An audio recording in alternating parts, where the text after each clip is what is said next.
Hello again everybody, and welcome back to Fujit's Blitz, and this is another real history video. I'm going to be looking at the top 5 worst tanks ever produced or designed or considered during World War II. We've already dealt with the Jag Tiger, Germany's stupid massive heavy tank, and Russia's T-35, the multi-turreted monstrosity.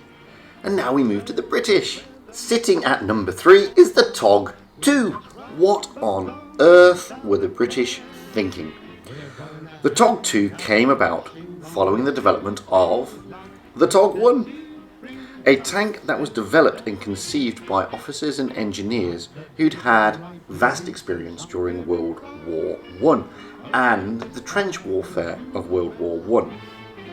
And they really believed that all future conflicts would be along the same lines, namely stalemated trench warfare, and they needed a tank that could punch through those trenches. The name TOG, funnily enough, comes from this group of guys. They were actually called the Old Gang, acronym TOG, and they now ran a thing called the Special Vehicle Development Committee, which would have been SVDC.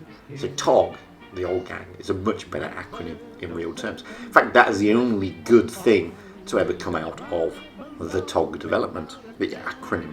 Due to these guys' belief that all future conflicts would be just like the World War I trench warfare, they proposed a super heavy tank, much like the Mark I that had made its showing during World War I. A tank that could effectively breach the trenches with the infantry support behind. Pretty much the same tactics deployed in World War I there. However, they decided that to do this effectively, at least more effectively than the Mark I, a land ship was required, and they conceived the TOG-1. Not just a large, massive land battleship that weighed 84 tons, that's more than 33 tons than a Tiger I, but one that also had virtually all the same characteristics as the Mark I. It was just a hell of a lot longer.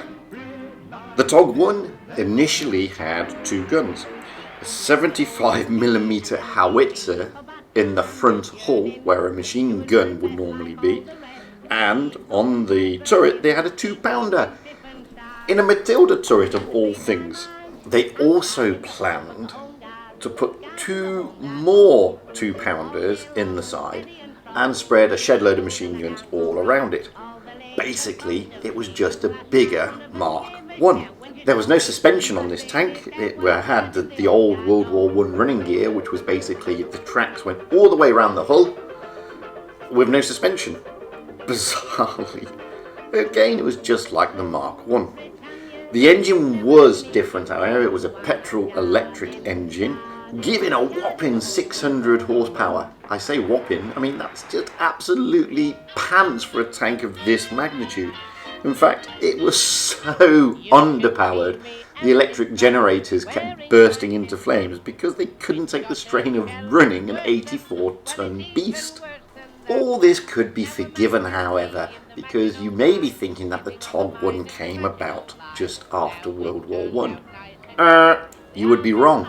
This beast came around in 1939, of all places. And, it's not as if the British were that far away from the Germans to see where the Germans were going with their tank designs and tank tactics. I mean, the Germans have been churning out fast, light, medium tanks and employing a thing called blitzkrieg. Go figure. Nevertheless, the British aren't that stupid. The TOG-1 was a disaster, so they dropped it in favour of the TOG-2. Now, the TOG-2 came around in 1941, so it's not like they hadn't by this stage seen the advantages of fast, light, stroke medium tanks that the Germans were using.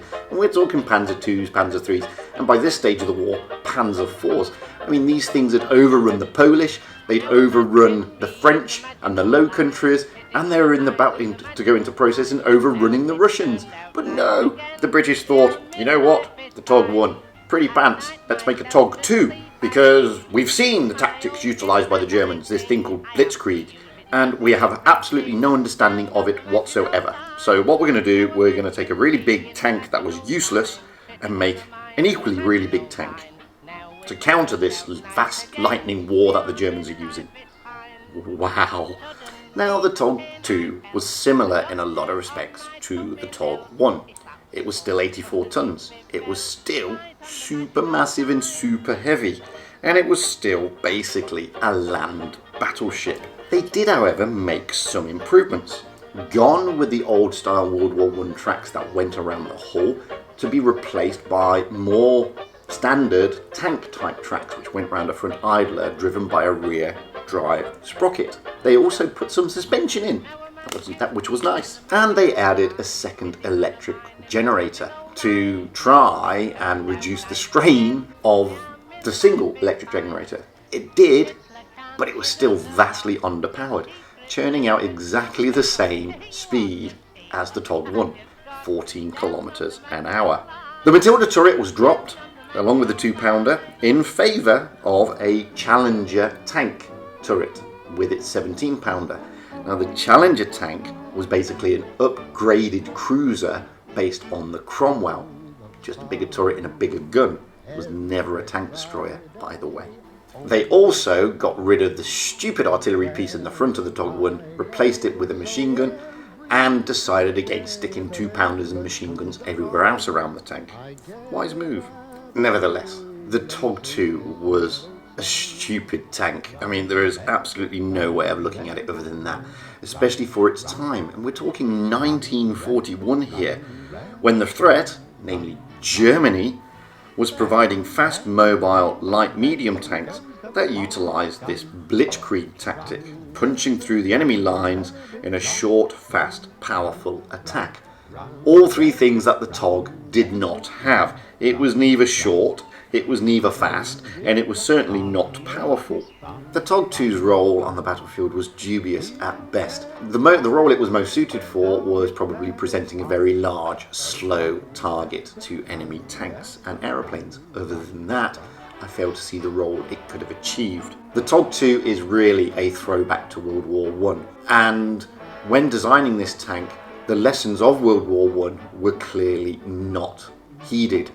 World War I was a massive failure because going into that war, the tacticians thought it would be much like any other conflict prior to that one. Massed formations of infantry going against mass formations of infantry. Everybody underestimated artillery and machine guns to their cost. This was pretty much the same. They had failed to appreciate tactics and strategies, and development of armies had moved on considerably since 1914-1918. Thankfully, only one of these beasts was ever built before cooler heads prevailed and the TOG 2 was destined for failure.